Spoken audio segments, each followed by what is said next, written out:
Tá aí, o material tá aí. O Thiago é muito gentil. Está no ar Papo de Subúrbio. Um local onde a cultura e a comunidade se encontram.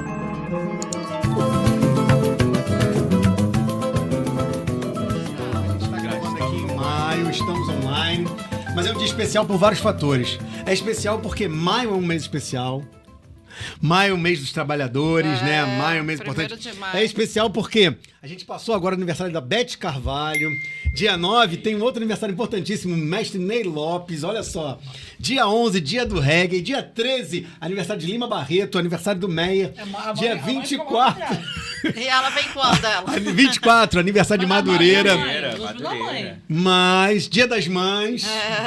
Mas essa semana nós temos uma aniversariante aqui entre nós, em maio. É hoje? É porque quando for o ato já tá mais velho, já passou. Já. Mas eu queria parabenizar a Valesca, porque, pô, né, na verdade, parabenizar a Ilane ter sobrevivido tanto tempo uma irmã dessa. Tu não tem noção. Mas isso tudo é uma brincadeira só pra chegar aqui e dar parabéns pra nossa amiga. Parabéns, E valeu. o melhor parabéns pra você é ter um contato com um cara que, ó, cria da cultura suburbana de Madureira. Conheci o cara no João da Serrinha, no Viradão Cultural Suburbano. Aí, tá vendo? Porra, muito gente boa. E hoje a gente vai trocar muita ideia e vai querer saber mais sobre projetos que o Rodrigo está diretamente envolvido. Principalmente a Companhia de Aruanda e também a Rede Madureira Criativa. Isso Queremos aí, falar muito são disso, Rodrigo. Várias vertentes, Mas várias antes, coisas. Vamos brindar. Vamos brindar. Faltou nosso brinde. Vamos brindar com água segunda-feira, porque é dia de aniversário Dia, dela. aniversário. Ela já se derrubou no final de semana, não tá bem, né? Então vamos devagar. Privilegiado, porque a pessoa tá ali, né? Deu um espacinho do seu aniversário pra estar conversando aqui comigo, então agora o negócio vai ficar mais, né? A responsa é maior, porque a pessoa, ó, abri mão do meu aniversário pra estar aqui. Por favor, Pelo hein? amor de Deus, vou tentar fazer jus aqui.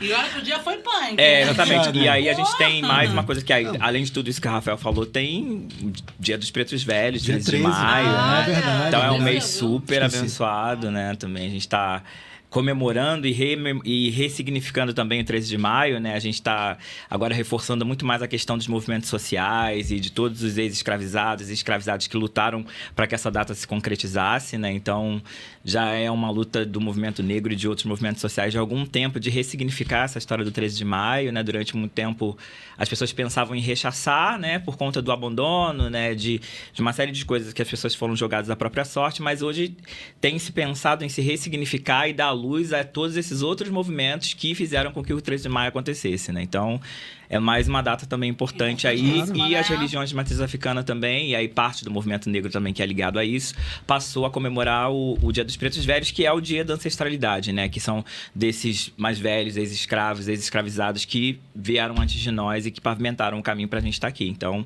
é um mês bastante importante para Palmas para... a cultura preta, né? Pra ancestralidade.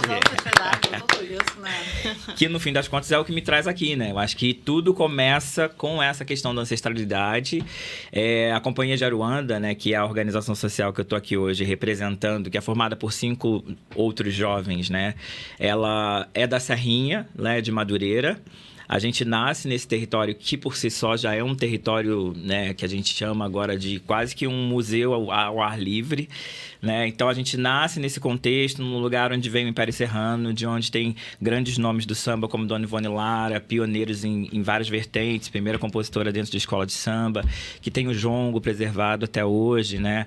Um lugar onde as crianças hoje percorrem, isso é muito emblemático, né? Que a Serrinha, eu acho que é um dos poucos territórios que eu conheço, na verdade, que as pessoas caminham por lugares que têm nomes de outras pessoas que nasceram e viveram no mesmo lugar que elas, Isso, né? bacana. Então, eu subo pela rua Silas de Oliveira, eu depois dobro na rua Mestre Darcy do Jongo, eu subo a rua Tia Eulália, e todas essas pessoas eu sei quem são, e eu sei que são pessoas que nasceram no mesmo lugar que eu nasço agora, né?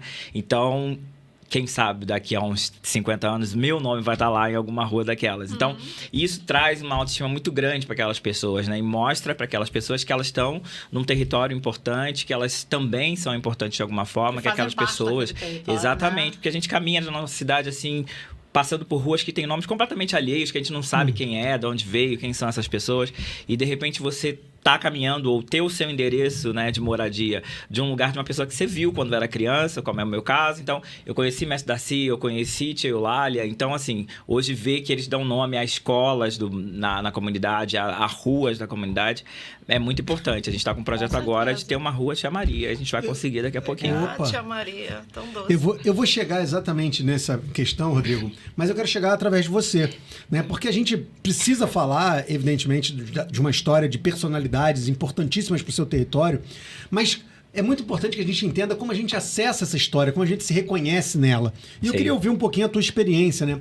É óbvio que você foi criado num lugar privilegiado, mas ao mesmo tempo que é um lugar privilegiado culturalmente, é um lugar em que, historicamente, houve um processo de segregação, onde o Estado foi ausente, ou quando foi presente através da violência, infelizmente. E eu queria saber, na tua trajetória, em que momento você reconheceu e conseguiu acessar essa potencialidade artística, cultural, musical que a Serrinha e que toda a Madureira, de modo geral, tem para oferecer. Então, eu venho desse contexto, né? Minha família materna vem de Minas Gerais, né? Como grande parte da maioria das pessoas que vivem na Serrinha. Vem da região de Carangola, também de uma cidadezinha chamada Espera Feliz. Então, eles vêm de Minas Gerais. O nome da cidade é Espera Feliz.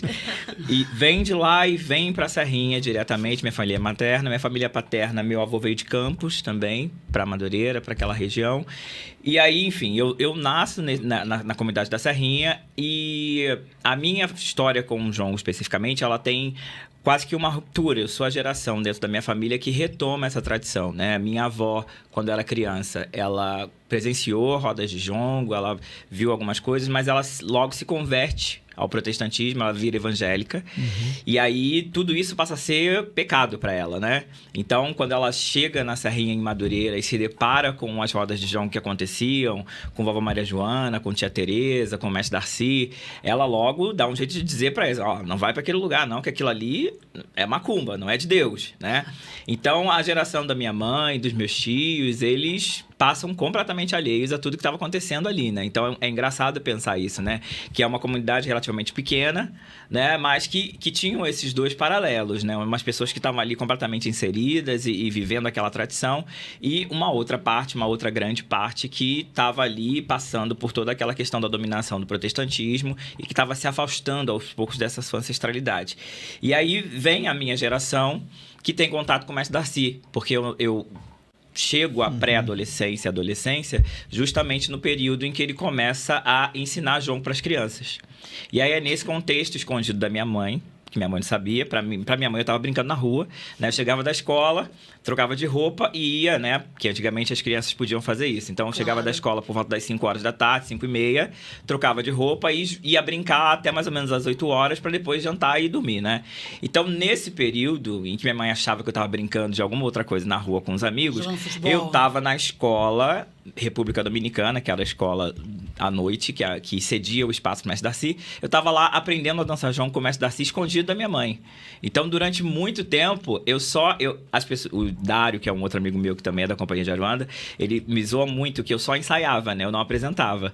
Porque era isso. Os ensaios eu podia frequentar, porque minha mãe não sabia de nada. Mas quando o Mestre Darcy falava, olha, a gente vai se apresentar num lugar tal, eu falei, opa, não posso ir.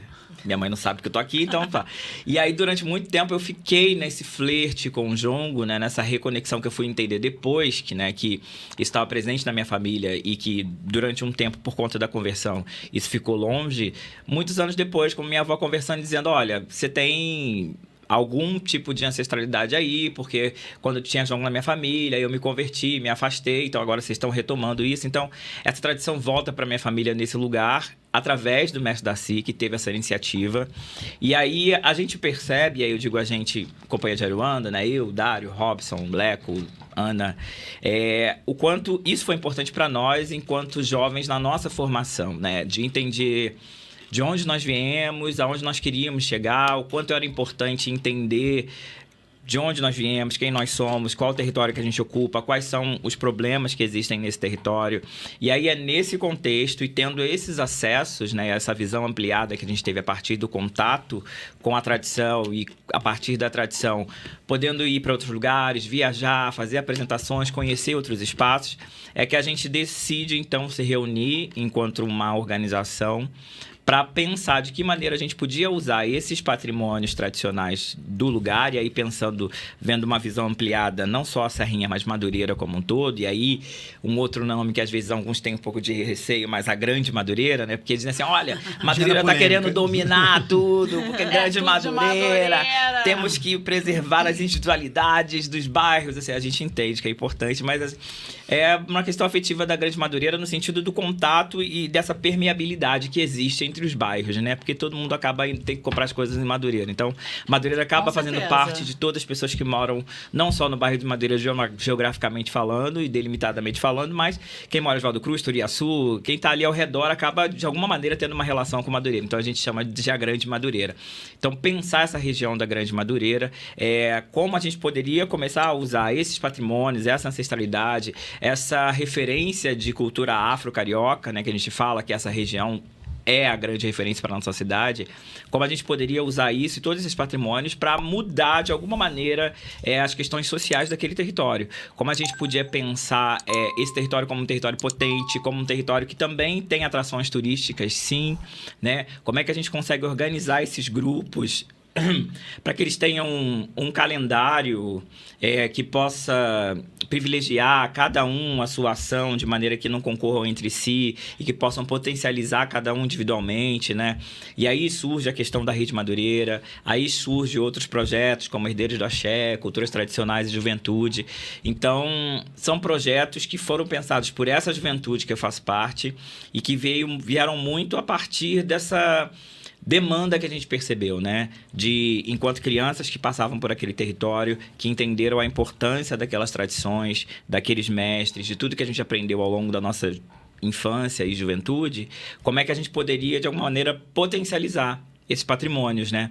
Pensar que esses mestres, eles não são eternos, sim, que em algum momento a gente precisa fazer com que essas tradições elas cheguem ao maior número de pessoas possíveis, né?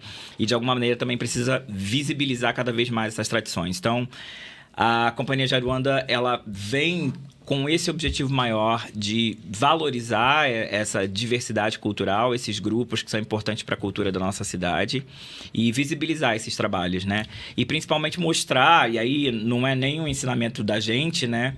É só pôr em prática o que a ancestralidade sempre diz, que é no coletivo você chega mais longe, agora, você fica mais forte. Deixa eu te fazer uma pergunta. Com quantos anos você conseguiu viajar? Com o mestre Tarcísio, que você falava aqui, você conseguia... Eu também fiquei com essa dúvida. Quando é que sua mãe soube, a família? Não, então, eu só consegui começar a dançar e dizer pra minha mãe, tô aí no grupo, danço e tal, com 17 anos. E como é que foi a reação dela? Foi muito natural, porque acontece. Em 2001, tem a inauguração do Centro Cultural, né, já com essa vertente do trabalho social do João Grosserrinha, né, que durante muito tempo foi só o trabalho artístico, e aí em 2000 eles se formalizam em Constituição, e em 2001 tem a fundação do Centro Cultural, né, que é o equipamento anterior à Casa do Jongo. E aí eu sou uma dessas crianças desse Centro Cultural, começo a fazer aula de capoeira, percussão, dança, teatro, e aí minha mãe começa aí a ver assim, tá, é legal, pô, mas isso aqui não é macumba, isso aqui não tô vendo nada de diabo aqui e tal.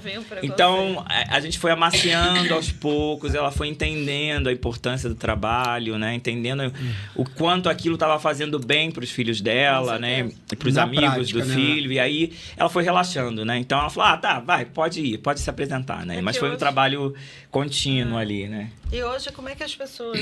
porque você vê que existia um preconceito, né?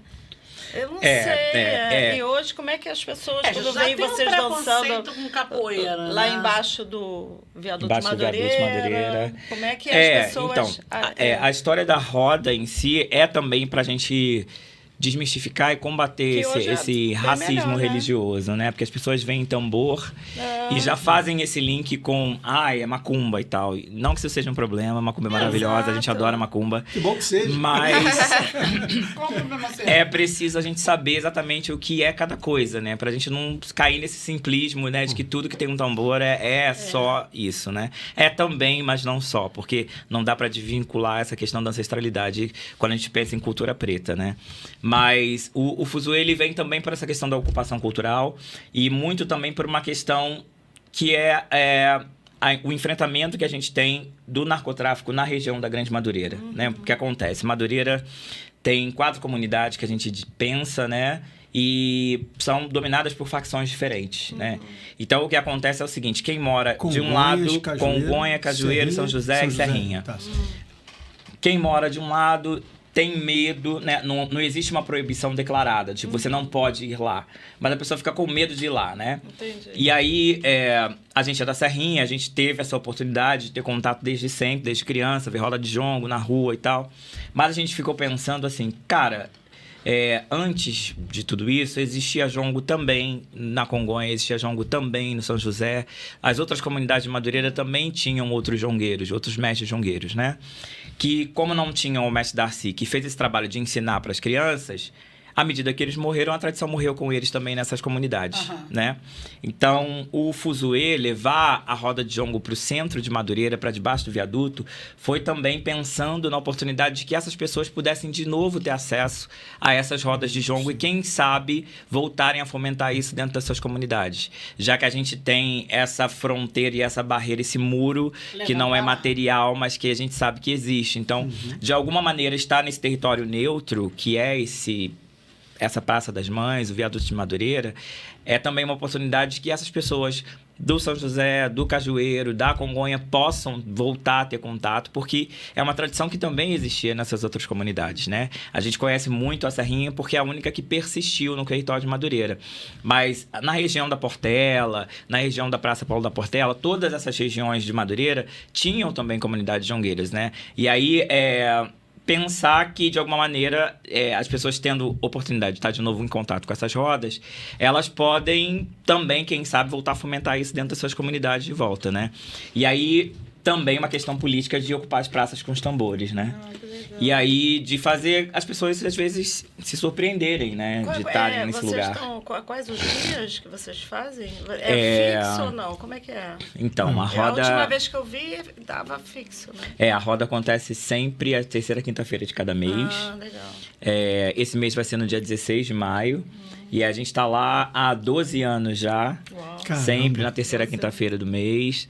E aí a gente começa com jongo, mas a gente já abriu para outras manifestações também. Então tem samba de roda, tem coco, maracatu, ciranda, tem cacuriá, carimbó. Tem uma série de outras manifestações que a gente vai agregando na roda, né? Mas ela sempre começa e termina com jongo, que é essa tradição ancestral que é a dona da casa, que a gente diz, né? Então a gente abre com jongo e aí vem essas outras manifestações. E também na hora de encerrar, a gente encerra com o jongo. Mas é um trabalho que é muito gratificante, porque a partir do fuzuê a gente teve diversos outros desdobramentos de espetáculos infantis que surgiram a partir da demanda dos pais que frequentam o fuzuê, que falam, eu queria que meu filho visse isso, ele não tem contato com isso na escola, ele precisa conhecer essas tradições, essas manifestações.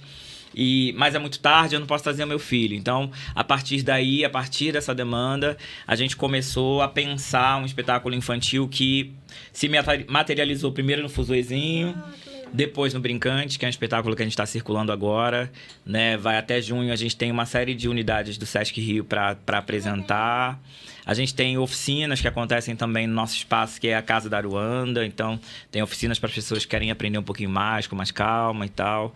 A gente tem um trabalho também com as escolas do território para pensar a implementação efetiva da Lei 10.639, né? Então, de que maneira a gente consegue, junto com os professores, a partir da história do território, fazer com que essa lei efetivamente seja aplicada dentro desses territórios, dentro dessas escolas. Então, são vários braços que vão surgindo a partir dessas demandas. E vocês conseguem uma ajuda do governo, algo assim? A gente se institucionalizou, né? Que bom. E aí, a partir daí, a gente tem trabalhado com questão de editais, emendas parlamentares, a gente tem buscado captar recursos a partir disso, né?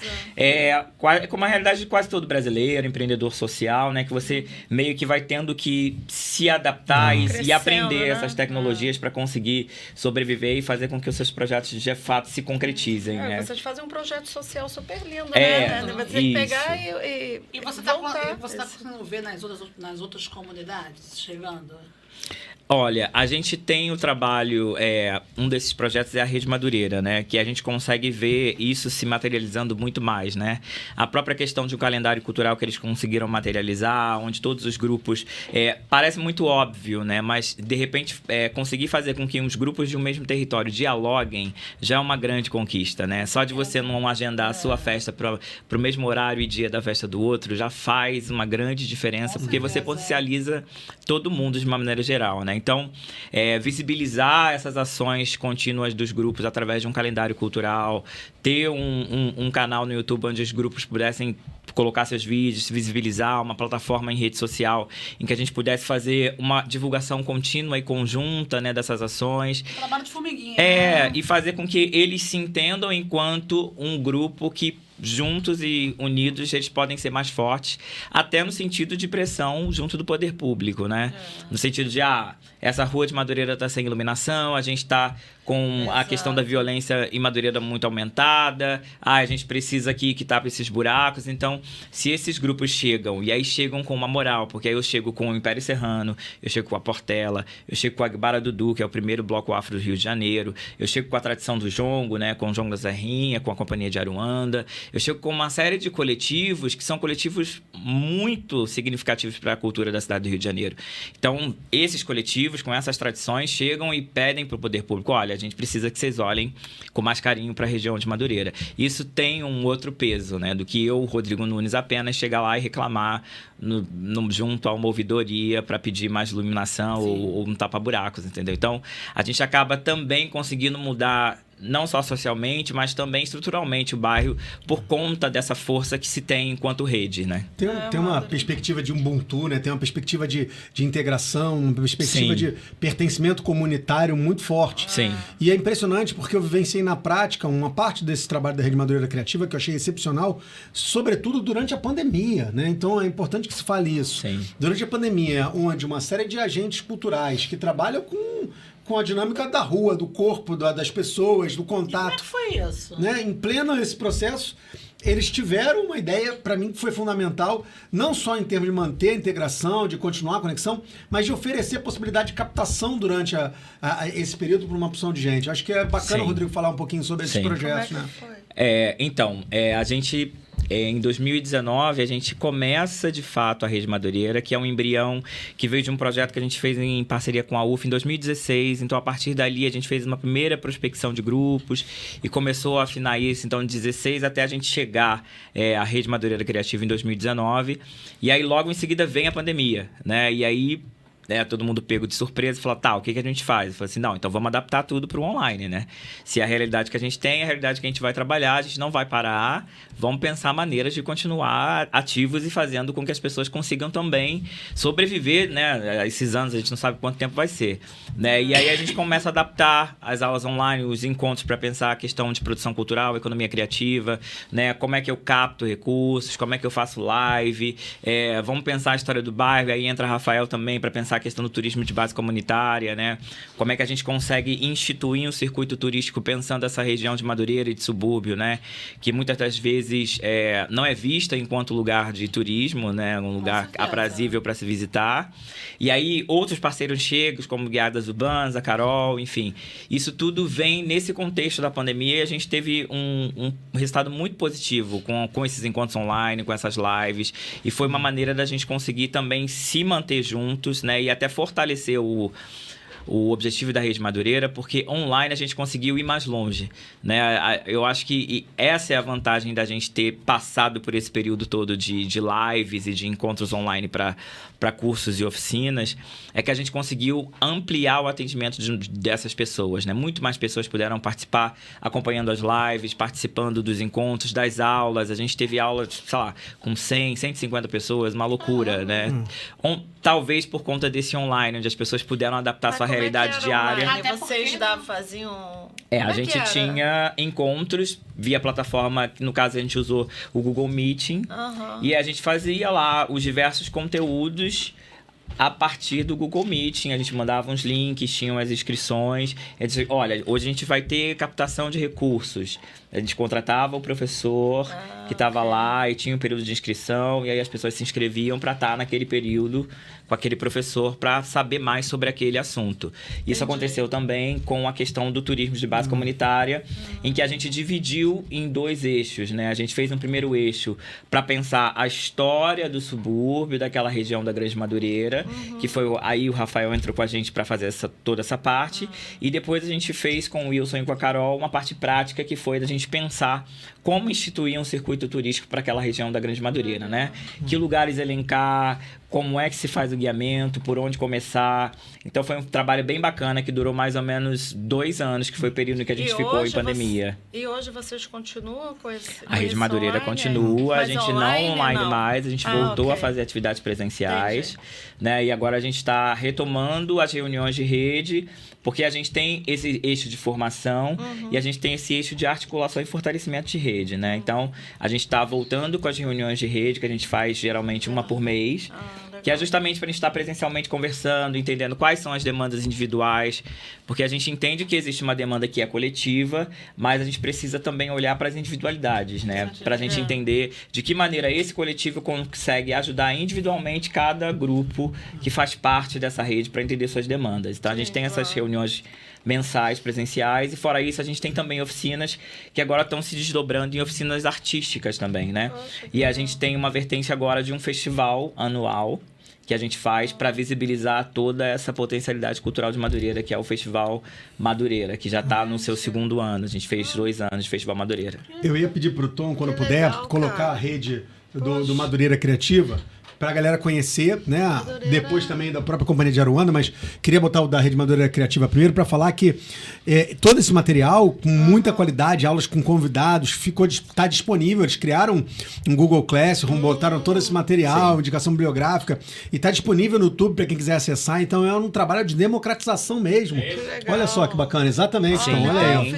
Olha aí. Todas são oficinas o Instagram, tem também um canal no YouTube, onde as aulas são postas. E a gente tem também um Google Classroom, que é para quem fez as inscrições. Então, a qualquer momento, a pessoa pode acessar, rever um conteúdo. Aí, galera, só pra gente ver. Vai descendo um pouquinho, então. Captação de recurso, elaboração de projetos, oficina, tudo online, tá vendo? Atitude empreendedora, lá. Patrimônio imaterial no Brasil. Essa aí é maravilhosa. Legislação política e fortalecimentos.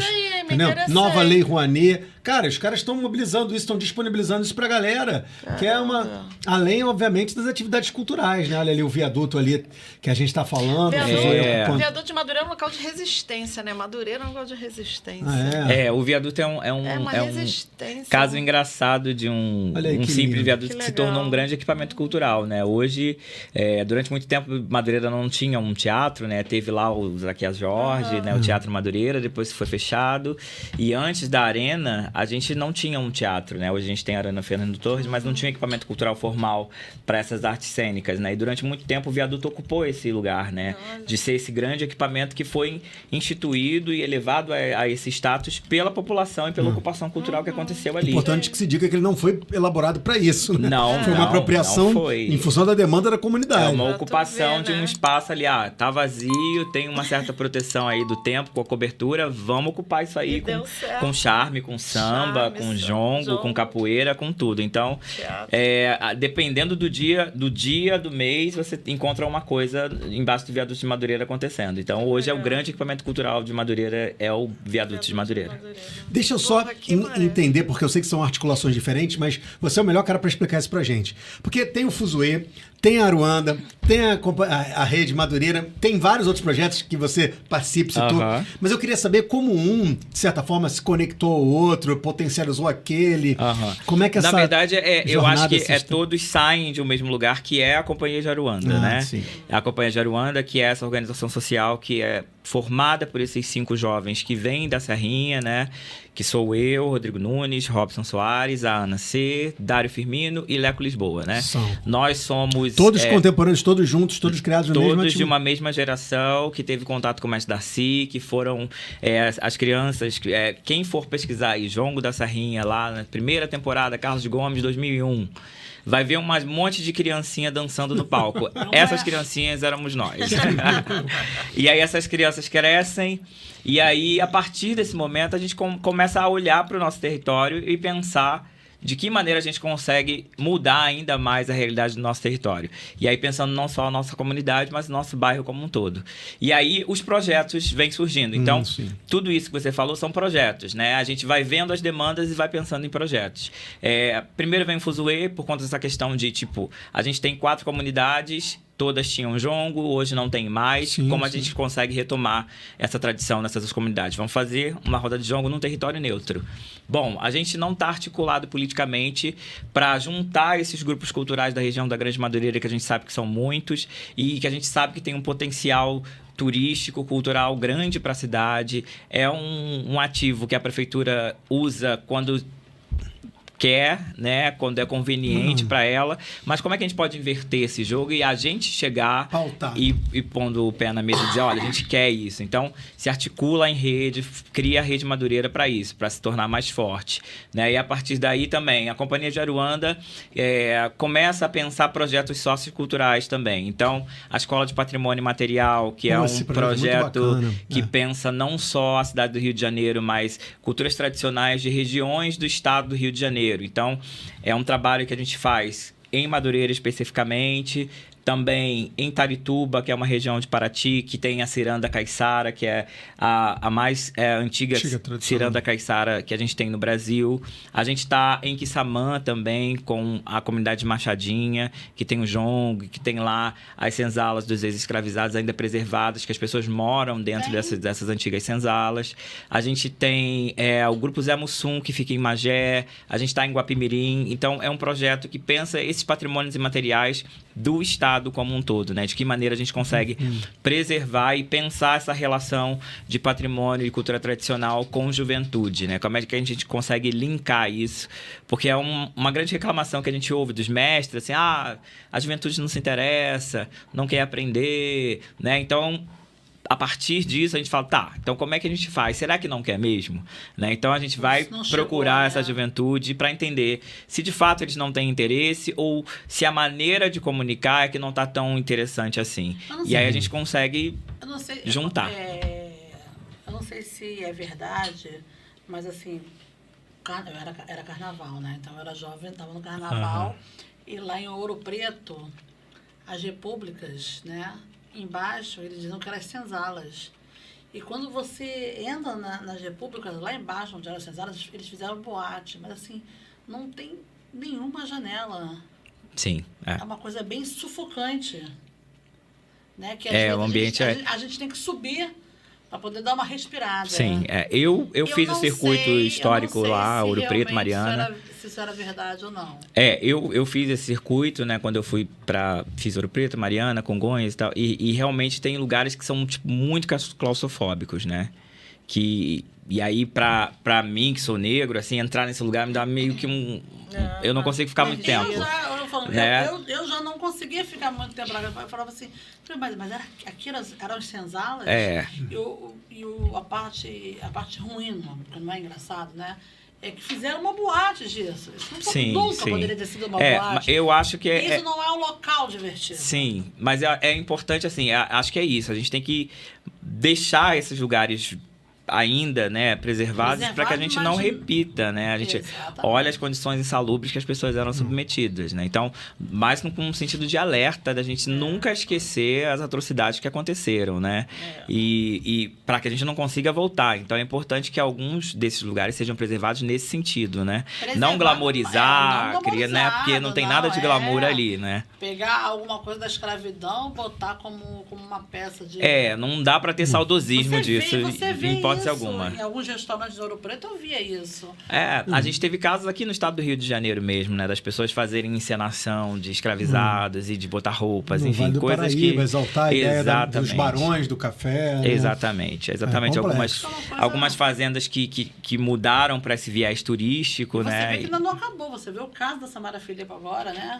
Sim, o racismo é presente o tempo todo. E a companhia também tem esse trabalho aí.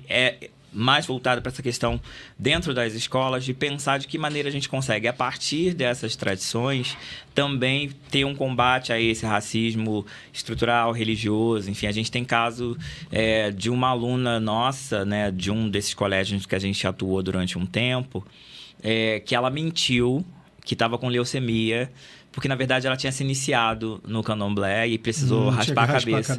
Então, para justificar para os colegas por que ela estava com a cabeça raspada, ela mentiu. Que tenso. Né? E aí, para nós, que éramos conhecidos na escola como os tios da macumba, porque a gente dava aulas de dança afro, de capoeira, enfim, ela se sentiu à vontade para dizer o que de fato tinha acontecido. Você fala, não, é porque eu me iniciei, mas eu menti porque eu não queria sofrer preconceito, racismo na escola. Então, assim, você vê o extremo que é, né? O que a pessoa é levada a fazer. Tem que mentir para não contar por conta do racismo religioso. Então, são ações que são fundamentais, assim, né? Em todos os eixos da nossa sociedade para que a gente consiga combater isso, né? Então, desde sempre, quanto antes a gente começar, melhor. Vem tudo uma sequência, né, gente? Gente, assim, eu sei que é um assunto que foge bastante, talvez, do escopo central da nossa questão, mas vamos bater num tema que talvez tenha chamado muita atenção mediaticamente essa semana, que foi o show da Madonna. A quantidade de conservadorismo religioso que a gente vê, né, para criticar a liberdade artística de um espetáculo. E, de certa forma, a falta de reconhecimento de um Pretinho da Serrinha que está levando jovens de comunidade lá para se apresentarem no show, para ter uma evidência internacional, né? Também então, achei super importante. Que você... Nossa. E a indignação que é seletiva, né? Não, e a Madonna resiste até hoje, né? Resistência. Eu se acho ela que faz resistência, imagina a gente. Acho que a gente ia estranhar se a Madonna não fizesse o que ela fez, né? Porque ela tá 40 anos sendo essa irreverência que é. Até hoje ela recebe críticas. Exatamente. Mas assim, o que me alarmou foi que essas críticas sempre deslegitimavam um aspecto cultural, dizendo que, olha, isso aí foi dinheiro da Lei Rouanet jogado fora, que não foi. Olha, isso aí não é cultura, porque isso aí é pornografia. Olha... Pornografia, ela sempre fez isso e são maneiras de deslegitimar a potência artística que existe, como de certa forma, o preconceito racial, a ponto de você dizer, né, religioso, deslegitimar a importância daquela tradição religiosa, né, ancestral. Então, eu acho muito importante que a gente conte, que a gente tenha como referência a importância. Coisa linda, né? Que lá tinha Paulo Freire, né, atrás, no palco. Ele tá falando, foi incrível. Tu tá falando especificamente eles terem entrado, né, essa parte. Não, no show. Eu achei incrível, porque o Pretinho da Serrinha, de certa forma, é uma referência contemporânea para os garotos uma referência para a minha geração, né? O Pretinho é uma geração à frente de nós, né? E é isso, né? De novo, eu volto para aquela história, né? De você caminhar por ruas que fazem sentido para você, porque são de pessoas que viveram no mesmo lugar, né? E que, de alguma maneira, alçaram outros grandes voos, né? E isso também mexe com a sua autoestima e com a sua visão de possibilidades, né? Falar, cara, se esse cara conseguiu, eu também consigo, eu também posso, né? Então, você consegue vislumbrar outros futuros possíveis. Não basta só ensinar, tem que mostrar que...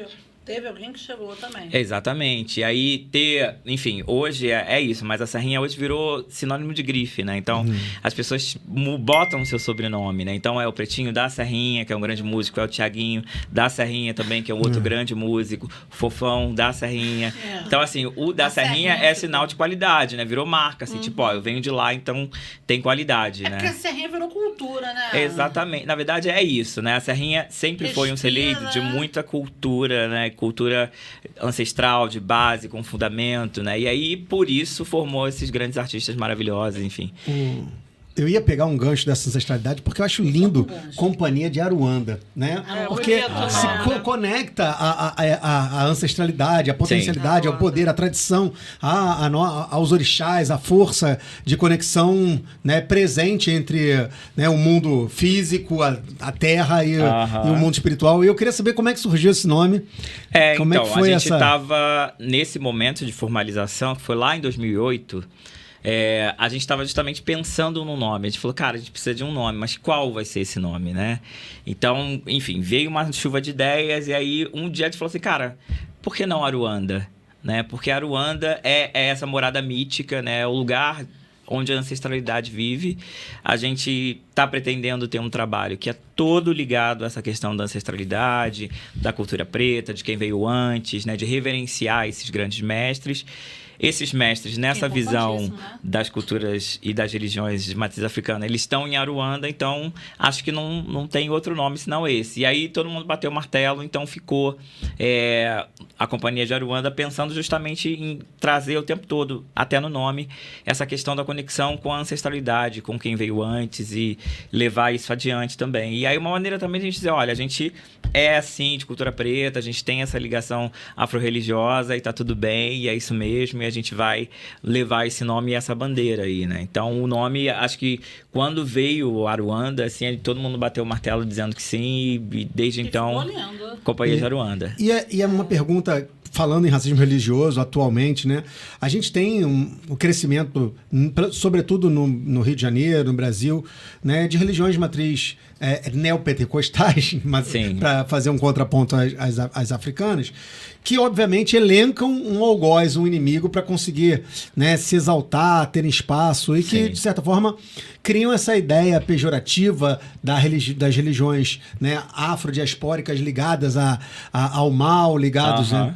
E como é que você tem visto isso hoje no teu trabalho? Como é que você tem lhe deparado e como é que você tem conseguido combater isso, inclusive com conhecimento? E aí a gente vai chegar na 10.639. Como é que você tem a gente tem, enfim, o racismo religioso é basicamente isso, né? E tem crescido muito, né? Mas a gente tem um trabalho que é de formiguinha, assim, sem exceção, toda a escola que a gente entra, nas 2 primeiras aulas é sempre esse: macumba, macumba, macumba, macumba. E aí é um trabalho de, ok, mas senta aqui, por que você acha que é macumba? O que você acha que é macumba? Né? E aí as crianças já começam assim, né? Porque elas só estão reproduzindo, mas elas nem pararam para pensar o que é isso, né? Então, vamos conversar sobre essa macumba aí, o que você acha que é? Fala, porque eu acho que é isso, porque eu acho que é... Tá, ok, mas é ruim, não é? Macumba vem de nome, qual a origem desse nome? Você sabe o que significa? Existem vários significados. Você sabe a origem? Por que você acha que isso é macumba? É mesmo? É um instrumento musical? Não tem na sua igreja também? Ah, na minha igreja tem uma conga também. Falei, pois é. Então, na tua igreja também tem um tambor. Então, será que é só isso? E se for também, qual o problema? Então, é um trabalho que é mesmo de você ter contato, de apresentar, né? Porque... é muito você desconhece e você rechaça. Você não se permite nem conhecer, né? E aí o nosso trabalho justamente é de chegar na escola e já entender. E aí, por um lado, isso é muito triste, porque a gente sabe que a gente vai enfrentar esse tipo de racismo religioso. Mas já entender que é isso e que a nossa missão talvez seja desmistificar esse lugar. E a gente o adolescente, ele tem muito medo do colega, né? Sim. Então, assim, ele já começa... no colégio já pensando o seguinte: para eu ser amigo daquele grupo ali, eu não posso... você tenta ser igual, né? Você não quer ser o diferente do grupo, né? Você quer estar junto ali da galera. Mas uma coisa que a gente percebe muito é o quanto a gente se fortalece quem, por um acaso, é de religião de matriz africana e estava ali camuflado dentro da escola. E aí, você vê uma galera entrando, assim, os professores com dread, negros, tocando tambor. Aí você fala, cara, professor, minha mãe é um bandista. Então, de repente, você vê uma criança de 7 anos e pega o tambor e toca aquele tambor. Assim, cara, não, é porque eu sou ogã, eu toco lá. Então, assim, você vê que a criança também se empodera no sentido de mostrar quem ela é e de ver que aquilo não tem nada de ruim. A liberdade é fundamental para a criança, né? Sim, sim. Criar o seu filho com a liberdade dele poder ser o que ele quiser ser... é fundamental. E aí, o quanto antes você consegue mostrar para eles isso... Igual que aconteceu com você, né? Quando você apresenta... exatamente. A criança desde cedo, você hoje é o quê? Você expande seu cara. Não, ele expande a cultura do jongo. Do jongo. E fez você, né? Ele fala muito bem, ele é uma pessoa... Sim, eu sou um caso desses, né? Da minha avó, num período, falou, não vai não, porque isso é macumba, né? E hoje mudou completamente minha trajetória. Enfim, eu nem sei o que eu faria, né? Antes de ter tido contato com essa tradição, porque foi Você é um a exemplo partir do disso. jongo que, enfim, eu pensei em fazer primeiro história por conta disso, por conta do contato do mestre Darcy, de querer conhecer mais. E aí, a partir desse trabalho, começando, eu falei, não, preciso fazer produção cultural para entender como é que eu capto, como é que eu consigo grana para fazer essas ideias saírem do papel, né? Então, todos esses conhecimentos que eu fui buscando, todos esses lugares que eu acessei, foram a partir dessa tradição. Da infância. Se não fosse essa tradição lá na minha infância, Como se não seria, fosse né? ter contato com isso, eu não sei. Eu não consigo nem vislumbrar, porque foi a partir desse contato que esses horizontes se ampliaram, né? Isso De que é outras importante. possibilidades de mundo e principalmente de você Se transformou, valorizar né? o que tem no seu lugar, né? Eu falo, pô, eu moro num lugar que tem uma coisa legal também. Pô, não é só tiro, não é só Orgulho. narcotráfico, Vou levar não é ela só no violência, colégio. né? Você começa a olhar para o seu lugar por um outro viés, né? E aí, a gente sempre diz, nós da Companhia de Aruanda, que a gente só reproduz o que a gente viveu. A gente entendeu o quanto foi importante para nós, em algum momento, ter tido esse contato, ter tido essas possibilidades, e aí a gente só quer reproduzir isso, porque a gente sabe que isso é muito forte, né? A gente sabe o quão isso pode ser potencializador para uma criança, para um jovem. Então, Exato. quanto mais a gente consegue repetir essa fórmula, né? E aí eu sempre digo, olha, eu sou um exemplo aqui, ó. Eu tô aqui, eu vim no mesmo lugar que vocês, eu morei no mesmo lugar, passei pelos mesmos problemas, mas hoje eu tô aqui, tô conseguindo viver de arte, hoje eu faço o que eu gosto, eu tô aqui com vocês, então é possível sim, independente do lugar de onde você Não é veio. só isso, os seus projetos são para transformar vidas, cara. Isso Sim, eu porque acho... é você, de alguma maneira, também querer devolver para o lugar de onde você exato. veio, né? Isso tudo que você conseguiu, né? Porque porque nem é todo também mundo a partir também, nem dessa todo ancestralidade, né? Quer devolver, né? Pro lugar que veio, né?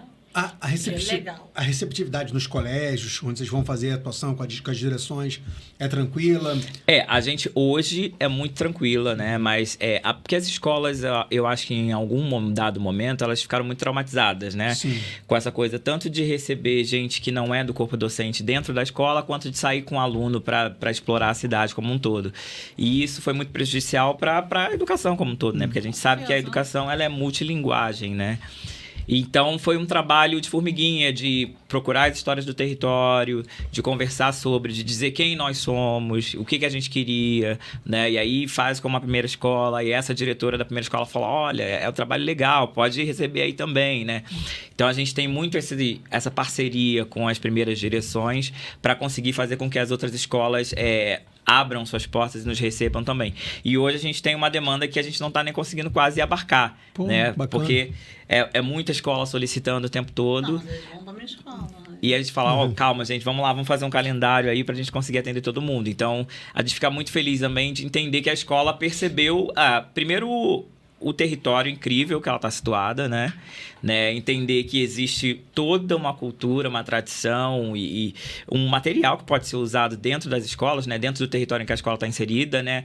Que a escola só tem a ganhar em dialogando com o seu território, com as pessoas que vivem. Então, levar os mestres para dentro dessas escolas. Então, às vezes, é um vizinho daquela criança que ela não sabia que aquele vizinho foi aquele cara que fundou o primeiro bloco afro do Rio de Janeiro. Então, assim, olha o universo que se abre na cabeça dessa criança, sabe? Tipo, é o meu vizinho que eu vejo todos os dias. E ele foi o cara que fundou o primeiro bloco afro da cidade do Rio de Janeiro. Então, assim, são informações que talvez elas não tivessem acesso se a gente não tivesse esse trabalho de entrar nas escolas e conversar com elas sobre a importância do território em que elas vivem, principalmente sobre a riqueza, né? Porque as crianças da Grande Madureira, do subúrbio como um todo, às vezes elas têm uma carga muito grande de você mora num lugar horrível, que só tem violência, que não tem cultura, que não tem nada, né? Então, se você mostra para ela o quão rico é o seu território e que tem muita cultura para exportar, inclusive, essa criança já cresce e já olha para o seu território com mais carinho, inclusive, né? Então, é uma cadeia que se retroalimenta, porque essa criança cresce com mais carinho para o seu bairro, zela melhor pelas suas ruas, enfim. Os governantes também vão ter que olhar para aquele bairro, né? Sim, exatamente. A gente, desde sempre, começa a formar pessoas que amam os lugares onde nasceram e que sabem a importância liderança e a história daquele lugar para a cidade como um todo. E não é só mostrar, né? Vocês também registram, inclusive documentalmente, assim, fazendo documentários, registram audiovisual. Vocês têm um documentário muito bacana sobre Madureira. Geralmente, quando eu indico, as pessoas pedem para ver alguma coisa. Eu indico o material que vocês fizeram ali em 2000 e... Sim, a gente produziu em 2021. Qual o nome? Rede Madureira Criativa. É um mini-doc que a gente fala sobre Madureira. A gente está começando a rascunhar um outro que vai falar especificamente sobre a história da Serrinha, pensar os personagens, a formação da comunidade. Então, a gente tem também esse trabalho pensando audiovisual, e a gente começou agora, nesse ano, um projeto chamado Jovens Lideranças Comunitárias, que a gente tem 20 jovens que estão com a gente de segunda a sexta, fazendo uma formação contínua, jovens da região da Grande Madureira, para pensar de que maneira esses jovens no futuro possam ser esses outros multiplicadores para mudar a realidade das suas comunidades, né? Então, são 20 jovens que têm aulas de produção cultural, de audiovisual, de cultura e cidadania, de sustentabilidade, e aí eles passam esses dias com a gente no nosso espaço cultural. Um outro universo completamente exatamente, né? De se apropriarem. E aí a gente conversando com eles nesses primeiros momentos do curso, a gente entendeu assim, tem pessoas que nunca saíram daquela região ali para acessar o centro da cidade, por exemplo, né? Então você vê assim, pode parecer absurdo pensar jovens de 18 anos que em 2024 que não acessaram o centro do Rio, mas a gente tem casos que a gente conheceu de jovens que nunca saíram dali, né? E assim, o quanto é importante você tomar para si esse seu território, mas também a sua cidade, né? Para você sair e voltar e entender o que eu preciso ter aqui, né? Se tem lá naquele lugar, eu quero que tenha aqui também, né? Então é importante que você conheça a sua cidade como um todo, que você se aproprie da sua cidade, né? Então é um trabalho também de fortalecer esses jovens para que eles possam no futuro continuar replicando o trabalho que a gente faz. Então o mais recente trabalho que a gente tem tido é esse Jovens Lideranças Comunitárias, para pensar essa formação. 20 jovens, você falou. São 20 jovens que vão ficar com a gente durante um ano, e aí eles recebem uma bolsa auxílio para permanecer, né? Então, e eles têm aulas de segunda a sexta de inglês, português, audiovisual, no contraturno escolar. Caraca, então, alguns já terminaram, né? Porque já estão com 18 anos, a gente pegou essa faixa de juventude. Então, a partir dos 16 aos 24, a gente tem 20. E eles ficam com a gente a semana toda. Deixa eu te falar. Quem é que... É muito bom, né, Tom? E quem pensa nos projetos? Quem tem... que inventa os projetos? Geralmente essa parte fica comigo. É você, gente? Geralmente essa parte fica comigo. Mas a gente bate muito a bola. Mas a gente entende, assim, que essas ideias, elas vêm muito da nossa realidade, né? Então, assim... Como é que eu penso um projeto para formar jovens lideranças? É porque eu entendi que, em algum momento, eu me vi enquanto essa jovem liderança do meu território e o quanto isso foi importante para o meu território, né?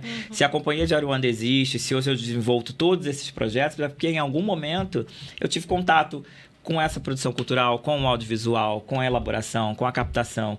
Então, eu só estou replicando aquilo que eu tive. Eu peguei tudo aquilo que eu fui vendo, falei, eu vou criar uma formulazinha aqui e vou tentar replicar para ver se surgem outras Aruandas por aí. Então, na verdade, vem muito da nossa vivência e olhando para o nosso território, ouvindo, né, os agentes culturais do território, entendendo quais são essas demandas, né? Então, a partir disso, a gente vai rascunhando os projetos e as ideias, ouvindo muito, né, e vendo as necessidades que o território tem. Rodrigo, querido, eu vou te fazer uma pergunta que eu sei que é tensa, no sentido de expor uma realidade dura, porque assim, pensar, ter essa utopia de transformação tão necessária para que a gente exista, para que a gente se entenda como gente, é fundamental, e eu parabenizo vocês por isso. Só que a gente sabe a dura realidade da captação, né? Sim. Porque a gente precisa de fomento para fazer as coisas acontecerem, para fazer um projeto dessa envergadura e um projeto que multiplica investimento não só em quem você está formando, mas em quem está ajudando aos outros formarem, porque tem toda uma rede de remuneração. Mas a gente sabe também que a gente vive numa sociedade capitalista desigual pra caramba, onde as pessoas disputam editais, que são poucos e muitas vezes extremamente burocratizados, extremamente com verbas até aquém do que você pode fazer. Como é que você vê esse dilema né, da necessidade de produção, de transformação, mas de uma acho que a gente captação aquela complexa. velha história que as pessoas dizem, né, de você trocar roda com o carro andando, né? E é a realidade da maioria dos grupos, né? E também por isso a Rede Madureira surge, no sentido da gente pensar assim, tá, existem esses instrumentos, mas que às vezes o grupo, o mestre, a tradição não tem nem acesso, não sabe nem por onde começar, né? E aí você cria um impeditivo que às vezes assim, para você concorrer a um edital, você tem que ser institucionalizado. Para você se institucionalizar, você tem que ter uma série de meandros burocráticos, você tem que ter uma grana para investir nessa formalização. Então, tudo isso são barreiras que vão deixando esse recurso cada vez mais longe.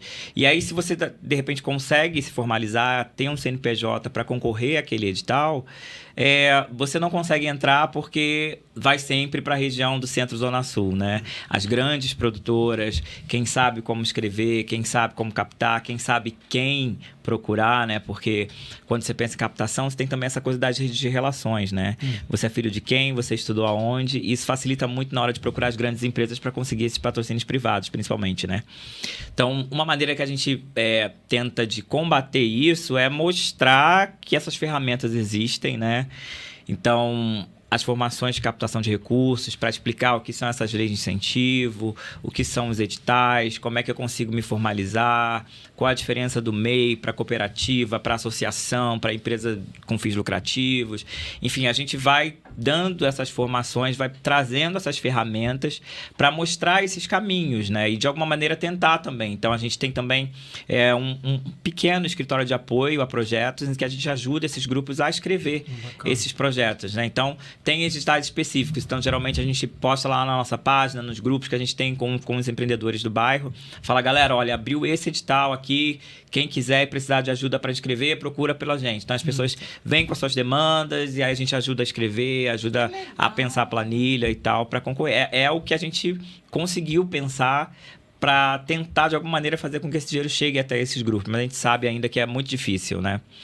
Porque a gente esbarra novamente nessa questão do racismo, né? De pensar essa cultura preta como uma cultura que merece tanto recurso quanto qualquer outra. A questão das culturas tradicionais não estarem nos grandes meios de comunicação, né? Então, por exemplo, se você pensa uma captação via lei de incentivo, por exemplo, é muito mais fácil uma empresa privada querer dar dinheiro para a peça da Fernanda Montenegro do que para um grupo tradicional de Madureira, porque a Fernanda Montenegro traz muito mais visibilidade por conta do nome, né? Então, acaba que é uma concorrência desigual quando você procura o patrocinador, né? Então, é pensar também como a gente pressiona o poder público para criar cotas, para que esses recursos sejam, para que essas empresas sejam obrigadas a destinar parte do seu dinheiro de lei de incentivo para esses grupos tradicionais, para esses grupos periféricos, suburbanos. Porque é importante que vocês não só fazem acontecer, como mostram que, tem gente que chegou. Sim, exato. E são grupos que estão sobrevivendo, literalmente, sobrevivendo, né? E aí é isso, fazem as suas tradições, as suas culturas no tempo que dá, né? Então, é padeiro, é barbeiro, é operário, é pedreiro, e aí no tempinho que faz a sua manifestação, porque não pode viver só disso, né? Então a gente tem algumas articulações políticas também, a lei de mestres que a gente tem no estado aqui para pensar essa aposentadoria para os grandes mestres, foi uma articulação que a gente teve também com alguns mandatos políticos para conseguir aprovar. Então tem algumas coisas que a gente vai pensando de maneiras para fazer com que essas tradições possam sobreviver, que esses mestres tenham um pouco de dignidade, né? Mas é ainda muito difícil. É impressionante como o patriarcado ainda resiste na sociedade. Você vê o poder legislativo mesmo, a gente tem muito pouca representatividade ainda feminina, negra, né, nas casas legislativas do Brasil como um todo, mas a gente pegando o exemplo aqui do Rio de Janeiro, isso fica óbvio. E eu também ia te perguntar, porque além de produtor, além de artista, você é um educador por essência, por excelência, pelo teu trabalho. E você tinha citado, né, esse ano a gente falou aí de 21 anos, né, 2 décadas ultrapassadas da Lei 10.639, né, de um mecanismo judicializado para que a gente pudesse ter acesso à história, né, à cultura, à tradição afro-brasileira, afrodiaspórica. Como é que você tem visto o resultado dessas 2 décadas É óbvio que a luta do movimento negro é muito maior do que isso. Sim. Né? A gente pode voltar artisticamente à década de 40, Abdias Nascimento, né? O Teatro Experimental do Negro. A gente pode voltar a uma luta que é histórica. É histórica. Né? Evidentemente. Mas, assim, em termos de redemocratização, pós-ditadura, pós-Constituição de 88, a gente sabe que 2003 é um ano muito simbólico, né? A partir da lei. Como é que você tem visto, 2 décadas depois, o resultado disso? A gente ainda tem muito que avançar. Como é que você tem? A gente...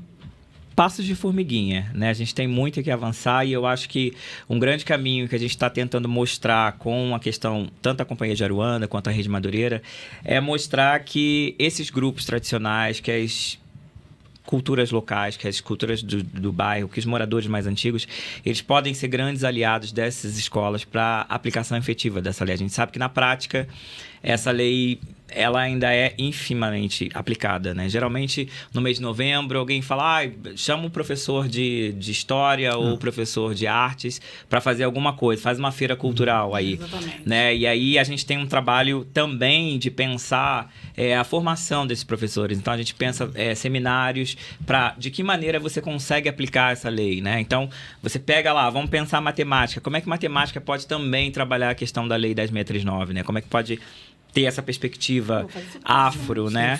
E aí você vai pensar...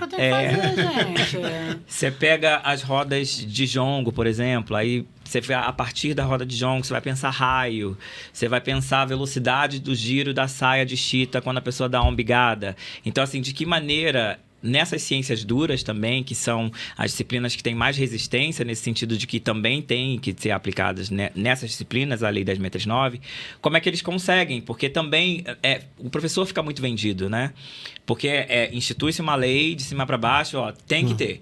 E aí as escolas se viram, né? Mas a gente não tem, como, né? na formação do professor...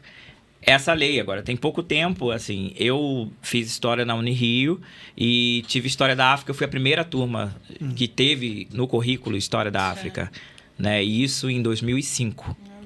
Eu entrei na faculdade em 99, me formei em 2004 sem ter História da África como disciplina obrigatória. Então, tinha uma eletiva... Esse professor chega em sala de aula e aí alguém chega para ele e fala, você tem que ensinar. Mas o quê? Não sei. E aí você também enfrenta uma outra questão que é isso. A educação, ela vem sendo dominada pela questão das religiões protestantes, né? Tanto os cursos de pedagogia quanto os cursos de licenciatura. Então, é também uma resistência do próprio professor de ensinar, como ensinar. Mas o Pedro, né, Elaine, como ele tem ciências... sociais, e ele teve um trimestre inteiro só de cultura africana. Sim.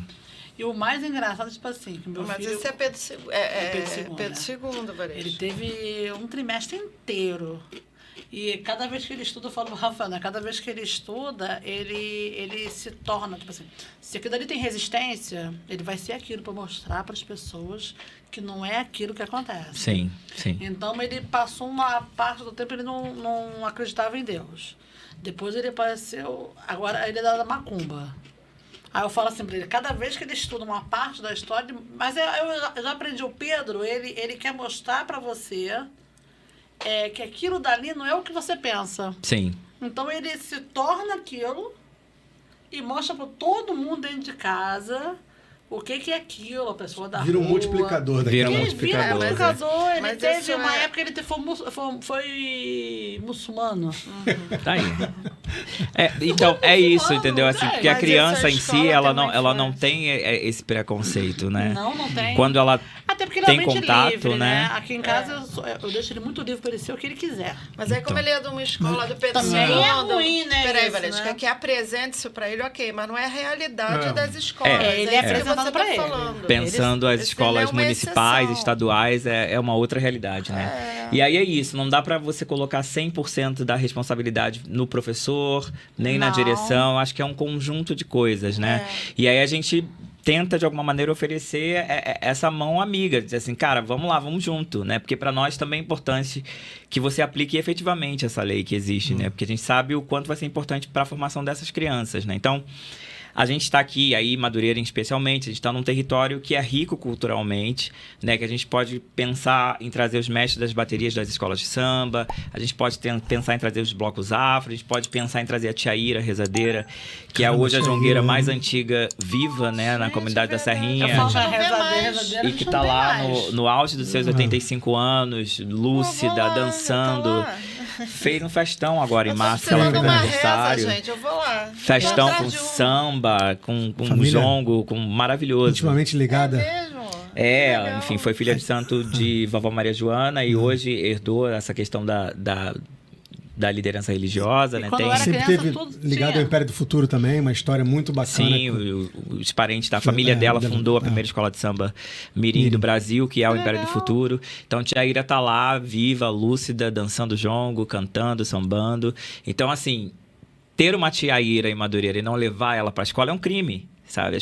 As crianças precisam ter contato com ela, ouvir a história dela, ouvir o que ela passou, o que ela tem para ensinar, né? Você não tem contato com esse tipo de cultura nas escolas? Não tem. Porque a gente ainda nem tem... é falado. A gente ainda tem uma visão muito eurocêntrica no espaço escolar. Como um todo. Né? Então, a escola não consegue conceber que essa pessoa que, de repente, não passou por uma academia, ela possa ter tanto conhecimento quanto ou até mais, né? Então, é uma outra coisa que a gente precisa desmistificar também, porque Tiaíra, com 85 anos de vida e de matriarcado e de liderança religiosa, espiritual, ela tem muito para nos ensinar sobre o saber das ervas, sobre a história do bairro, sobre a história da Serrinha, sobre a ancestralidade. Então, é fundamental que ela esteja dentro desse espaço das escolas, que as crianças e os adolescentes merecem ouvi-la, né? E ouvir que existe uma figura como ela na Serrinha, que conviveu com grandes nomes, que foi ali conterrânea de Dona Ivone Lara, que foi irmã de santo de Clara Nunes, imagina. Então, assim, Tiaíra é uma grande griot da comunidade. Então, assim, a gente convence todas as direções, fala assim, olha só que crime você nunca ter recebido a Tiaíra aqui. Essas crianças precisam entender o lugar onde elas estão. O equipamento escolar está num lugar privilegiadíssimo. A gente precisa explorar essa ancestralidade, essa tradição do bairro. Então, e na maioria das vezes, as direções, elas, depois dessa primeira resistência, elas têm se aberto, e aí recebem as oficinas, recebem os griots, recebem os mestres, e a gente consegue ter agora feedbacks muito positivos dessas direções, né? Legal. No sentido de não querer que a gente saia mais. A gente fala assim, uma hora o projeto vai acabar e a gente tem que pensar. Que legal. Mas é isso, é um trabalho que... É isso, você também precisa comprar a história e ir ali, tipo, de pingo d'água mesmo, né? Ir batendo de porta em porta e num trabalho de convencimento até que eles se abram e entendam a importância. E aí as crianças por si só e a maneira como elas se comportam dentro do espaço escolar já mostra para essa direção, para essa coordenação pedagógica o quão importante aquelas manifestações foram, né? Porque às vezes a escola concebe muito essa coisa de quadro, giz, sentado na cadeira lá o turno todo, ouvindo. E às vezes a criança só precisa levantar, dançar, ouvir uma história, né? Ter outras formas de aprender também, porque tudo é aprendizado, né? Saber que não é só o 10 em matemática que importa. E ela cria uma identidade com aquilo, né? Que ela vem dali e que a gente vem a história junto e ela começa a ter orgulho, né? Isso é uma coisa a longo prazo. Sim. E aí, assim, para as crianças negras do espaço escolar é muito importante porque elas entendem que elas não descendem de pessoas escravizadas, né? Porque, enfim, na escola a gente só aprende isso. Negros eram escravizados que vieram de África. Pronto, acabou. Né? E aí acabou. Não tem mais história, não tem uma história anterior à escravização. Né? Enfim. E para as crianças não negras que também estão dentro desses espaços, é importante elas entenderem que esse território é riquíssimo culturalmente, que elas vêm de um lugar, de um território, de um espaço que tem importância cultural, que tem uma relevância para a cidade do Rio de Janeiro e para o Brasil como um todo. Então, independente se a criança é negra ou não, ela só tende a ganhar na sua autoestima com essa informação que entra dentro da escola, né? Que consegue perpassar esses muros, né?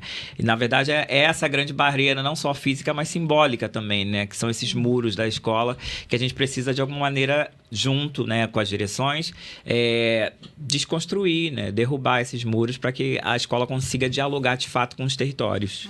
Caraca, muito bom isso, né, cara? Muito Olha, bom ter você aqui. eu tenho uma coisa triste pra dizer, porque papo bom acaba rápido. Passou rápido demais. A gente já tá chegando aqui no final, Rodrigo. Queria pedir pro Tom botar depois pra gente as redes da Companhia de Aruanda e também te perguntar, quem quiser seguir o trabalho da companhia, qual é o melhor meio de acessar, como é que pode estar acompanhando o que vocês estão fazendo? Sim. Bom, a gente tem lá o nosso Instagram, que é Cia de Aruanda, @Cia de Aruanda. Tom, vê se você E consegue botar aí pra lá a gente está Cia de divulgando Aruanda. sempre as oficinas, os espetáculos, a roda, os projetos que estão acontecendo. No dia 13 de maio... Olha aí, tá isso mesmo, Cia de exatamente Aruanda. mesmo. Olha aí. Tem a oficina aqui, ó, no próximo dia 13 de maio Ó, a gente 13 tem de maio, hein? Ó, dia de uma Preto oficina Velho, de dia jongo prática lá no nosso espaço cultural da Casa da Aruanda, que fica... que fica na Rua Maria Lopes, 155 em Madureira. Opa! A gente vai ter lá e a gente aproveitou para fazer nessa segunda-feira, porque segunda-feira tradicionalmente é um dia que já é dedicado à questão das almas benditas, da ancestralidade, e nessa segunda-feira em especial cai o dia 13 de maio, que é também o dia dos pretos velhos, dia pra gente pensar também a questão da abolição, da escravatura. Então, nesse dia 13 a gente vai ter um jongo lá acontecendo a partir das 19h30. As inscrições são no link aí da bio da Aruanda, porque a gente tem uma limitação voltada para a questão do espaço físico, né? Não dá para botar muita gente. Então, a gente tem que ter essa inscrição. Então, quem tiver interessado aí... E, enfim, se ver esse episódio depois do dia 13, é só ficar ligado no Instagram que outras oficinas também vão acontecer no Espaço da Aruanda. Roda de jongo que vai acontecer todo mês. Tem uma série de coisas. Estão no Sesc também? A partir Isso, de a gente quando? está com a circulação do espetáculo Brincantes, a gente está no Sesc, dia 12 a gente vai estar no Sesc Nova Iguaçu, depois Sesc Valença, Sesc Madureira, tem uma agenda aí grande que também está lá no Instagram. Opa, maravilha. Que Aí, legal, né? novos projetos sempre, né? Sempre Novos na proje- cabeça. A gente vai Mas lá. é pensante isso, Surgiu né? a demanda, a gente Ele vai lá, é vamos que escrever o pensa, projeto ele aí, é vamos que pensar. Pensante isso, né? Rodrigo, É eu fácil. como suburbana tenho muito orgulho em saber que pessoas como você vêm do subúrbio. Não, cara. e eu só tenho a agradecer a isso, porque eu acho que foi esse nossa. território assim que deixou essa cabeça fervilhante, que fez esse grupo de jovens, assim, 5 jovens, um dia se olharem e falar, cara, vamos fazer isso acontecer. Né? A partir da demanda do seu território, vamos fazer isso acontecer, vamos se juntar e vamos levar à frente. E aí, nisso, a gente já está há 15 anos aí nessa estrada. E não só como suburbano, né? Como homem negro, de favela, que mostra a importância desse empoderamento cultural e que luta através de um campo que é fundamental, que é a cólera, que é a cultura, que é a transformação a partir de onde germina tudo, do nosso Sim, território. sim, Então, pô, sim. parabéns para a Companhia de mesmo. Aruanda, pelo trabalho de vocês. Muito bom. Obrigado, Cara, muito gente. bom Obrigado. ter você aqui hoje, cara. E, pô, eu quero um dia fazer uma roda da companhia aqui com a gente, pra trazer todo Vamos mundo. fazer, Trazer esses vamos fazer. tambores aí, a Vamos gente... juntar. Vamos lá. Vamos lá? Vai mesmo? Vai vou. nada, vai. A gente pode fazer um episódio lá, ó, em loco. Ao vivo lá, hein? Vamos lá? Topa? Rodrigo, Eu querido. quero dançar. Muito Brigadão. obrigada. Cara, Vamos brindar aqui, te Vamos agradecer brindar. demais. E, ó, Obrigada que demais, venha mais Rodrigo. papos, cara. Quando você Muito quiser, bom. Obrigado, tiver gente. afim, Obrigado. E a Você que tá galera- em casa e quer assistir esse episódio, ó, não câmera. deixe de compartilhar, não deixe de curtir. Segue as redes da Companhia de Aruanda, segue a Rede Madureira Criativa, valoriza a cultura suburbana e a gente tá aí. E também E tem a que seguir nossa. também, que é A Papo nossa. do Subúrbio. Não, já tá Pô, seguindo. E aí, gostou? Não se esqueça de dar uma força, curta, compartilhe, se inscreva e ative as notificações. Papo de Subúrbio, onde a cultura e a comunidade se encontram. Continue conosco, assista outros episódios e acompanhe nossas redes. Espalha pra geral. Vem!